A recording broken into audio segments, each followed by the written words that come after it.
Ji welcome back after the break. अब थोड़ी सी entertainment हो जाए। जब हम ड्रामास की बात करते हैं, नया ड्रामा लॉन्च हो रहा है, खुशी तो होती है, लेकिन जब कोई फिल्म रिलीज़ होती है तो बहुत बहुत बहुत ज़्यादा खुशी होती है, क्योंकि वो इंडस्ट्री है जिसको बड़ी मुश्किल से जो है कुछ लोगों ने इसको ज़िंदा रखा हुआ है, रिवाइव करने की कोशिश करते हैं। पहले हमारा ये ख्वाब होता था कब मल्टीप्लेक्स बनेंगे, सिनेमाज अच्छे से बन गए, और फिर फिल्में बनना बंद हो गई। ये देखें ना, कितनी ट्रेजेडी की बात है। उस वक्त सिनेमाज नहीं थे, फिल्म्स बहुत अच्छी बैक इन द 90s आती थी, और फिर बीच में आनी शुरू हो गई, फिर ब्रेक हो गया। तो जब भी कोई फिल्म आती है ना, तो आई एम सुपर एक्साइटेड। अभी आइटम फिल्म रिलीज़ हुई है, और इसके पीछे क्या कहानी है, क्या मेहनत है, क्या टीम है, आपने देखी है फिल्म? ट्रेलर तो ज़रूर देखा होगा, क्योंकि मिलियंस में जो है इसके व्यूज़ हैं। नाम ही बड़ा कैची है, आइटम। अब आइटम गर्ल नहीं, जस्ट आइटम। तो क्यों ये नाम रखा गया? और फिर एक फीमेल टीम है इसके पीछे जिन्होंने ड्राइव किया इस फिल्म को, और उनकी लीडर जो हैं, जो प्रोड्यूसर हैं, डायरेक्टर हैं, और डायलॉग्स भी लिखे हैं, all in one. Huma Shaikh भी हमारे साथ हैं, और साथ में लीडिंग कास्ट में आलिया अली एंड आयमा खान ने भी हमें ज्वाइन किया। अस्सलाम वालेकुम एवरीवन, गुड मॉर्निंग। प्यारी लेडीज माशाल्लाह, इतना ग्लैमर सुबह सुबह। थैंक यू हुमा, आप इतना ग्लैमर दिया शो को। तो हुमा, आपको तो 35 साल से देख रहे हैं शोज करते हुए, प्रोडक्शन, बहुत बड़ी बड़ी production, Begum Nawazish Ali and हम सब उम्मीद से हैं, प्यारे अफजल ड्रामा, एनी की आएगी बारात, इतना काम किया, और उसके बाद नाउ द फिल्म। ये कैसे हुआ? देखा जाए तो चूँकि when I started my career, तो मैं उस वक्त एज अ डायरेक्टर काम करती थी। तो डायरेक्टर जब काम कर रहा होता तो उसके अंदर एक दिल में हमेशा ये रहता है मुझे क्रिएटिव काम करना। तो हमारे यहाँ ना ज़्यादा JDs डिफाइन नहीं है। इफ़ यू थिंक कि एक प्रोड्यूसर है तो 90% of the people think that कि ये जो प्रोड्यूसर है तो इसका काम ही कुछ और है, हालांकि वो एक पूरी टीम को लेके चल रहा होता है। तो डायरेक्शन की चूँकि मुझे करना था, और मैं इतने साल का मेरा जो एक मुशाहिदा था, जो स्टडीज़ मैंने की थी, जो मैंने किताबें बचपन से पढ़ी हुई हैं, मैं बहुत वेल रेड हूँ। जो किताबें या जो नॉवेल्स या जो स्क्रिप्ट स्क्रीन पे आ रहे होते हैं, तो मैं उनको देख के सोचती हूँ कि ये क्यों दिखा रहे हैं, जो कि रियलिटी में ऐसा नहीं है। मिसाल के तौर पर इतना अमीर आदमी होगा, बहुत बड़ी सी रीवो चला रहा है, बड़ी सी गाड़ी चला रहा है, और रोड पे एक लड़की की चप्पल टूट गई, वो उधर ही उतर गया, उसने हेल्प की, उसको गाड़ी उठाई, फिर वो लड़की उसको बेवकूफ़ बनाती जा रही, उसको घुमा रही है, उधर जाके शादी हो गई, इधर हो गई, यानी फिर शादी हो गई, फिर उसका बड़ा भाई फंसा लिया। ऐसे बहुत सारे ड्रामे। तो मैं हैरान होती हूँ, हालांकि हमने बहुत सारे ड्रामे किए, और अच्छे ड्रामे किए, अच्छे राइटर्स के साथ। हमारे सारे लाइट हार्टेड ड्रामे थे, और हम उसमें नदीम का भी कॉन्सेप्ट थोड़ा वो भी पढ़ते थे, स्क्रिप्ट नदीम बेग के साथ आपने? जी, नदीम बेग, हाँ। तो वो डायरेक्टर, ज़्यादातर मैंने नदीम के साथ काम किया, एज वो डायरेक्टर थे। एक मैंने हैदर इमाम रिजवी का सीरियल किया था, जो तो आप जैसे प्रोड्यूसर साथ काम कर रही थी? उस वक्त मैं एज अ प्रोड्यूसर कर रही थी। असगर नदीम सैयद का प्ले था वो भी बड़ा हाई फाई था, बड़ा जेल वेल में शूट थी वो। तो मैं हमेशा से बड़ा डेयरिंग काम करती रही हूँ, और मुझे कहते थे कि टॉम बॉय जब शुरुआत हुई थी। जब फिल्म की बारी आई ना, तो मुझे उस ज़माने में कुछ कंट्रोवर्सीज बड़ी इन थी, और ये टिकटॉक वगैरह नहीं था, वरना ये फिल्म और ज़्यादा आगे में ले जाती। तो जब मैं उसके साथ स्क्रिप्ट पे काम करी थी, पहले मैंने वन लाइनर बनाया, फिर मेरी जब डिस्कशन हुई उनसे, इकबाल रिजवी सर से, तो मैंने कहा आप गाइड करें, इतनी फिल्में आपने लिखी हैं, तो 10 मिनट में क्या होना चाहिए? क्योंकि देखिए, आप ये देखें कि हमारे यहाँ फिल्मों की टीम्स नहीं है। बिल्कुल।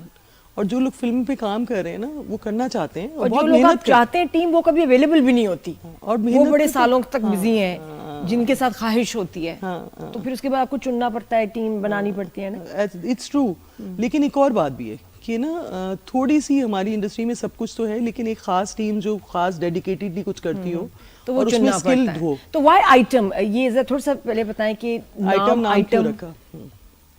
क्योंकि एक बहुत मशहूर शख्सियत ने एक काम कहा, एक डिस्कशन शुरू हो गई थी इंटरनेशनली, कि जो आइटम सॉन्ग्स होते हैं, वुमेन ऑब्जेक्टिफिकेशन है। एक साहब ने बाकायदा एक बयान दिया, I don't know if I can say on screen, कि जो लड़कियां, जो डायरेक्टर्स आइटम सॉन्ग शूट करते हैं, वो पिम्स होते हैं, और जो लड़कियां करती हैं प्रोस्टिट्यूट्स होते हैं। ये किसने बोला? ये बहुत मशहूर डायरेक्टर है हमारे मुल्क के, सब पता चल जाएगा एक सेकंड में गूगल में। अच्छा। तो मैंने जब ये सुना, तो उस दौर में बड़ा उछल रहा था, एक कंदील बलोच, मीना मलिक बिग बॉस करके आई थी, तो वो मुफ्ती के साथ बिठा दिया एक शो में।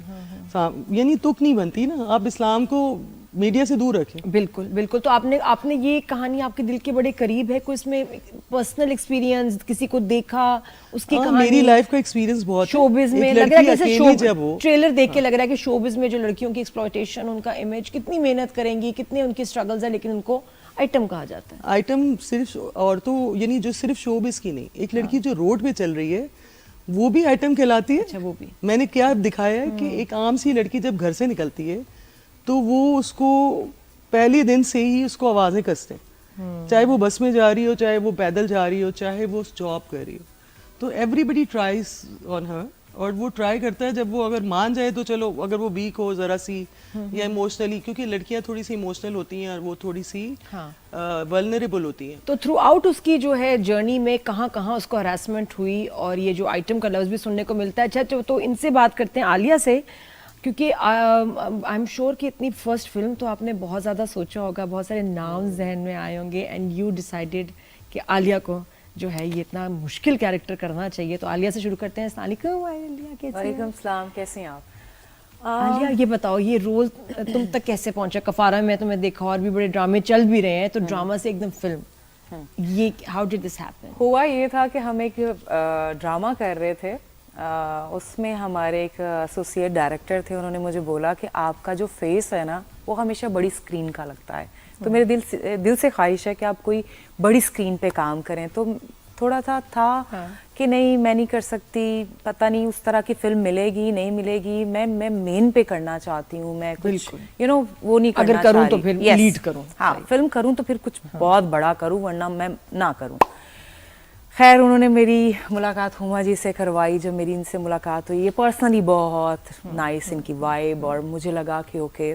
खैर, इन्होंने मुझे बोला कि ओके, स्टोरी मैं तुम्हें सुना देती हूँ अगर तुम इंटरेस्टेड हो। नाम तो सुन के नहीं एकदम पहले झटका लगा कि नाम सुन के झटका लगा था। नाम मेरी भी सिस्टर जरा मेरे साथ गई थी, तो daring है। मैंने कहा आइटम इसमें सब कुछ तो फिर बहुत नंगा नंगा होगा ना, आइटम टाइप होगा, क्योंकि आइटम का नाम सुनते ही बिल्कुल जहन में यही आता है। हमारे दिमाग में यही आता है कि सब नंगा नंगा चल रहा होगा।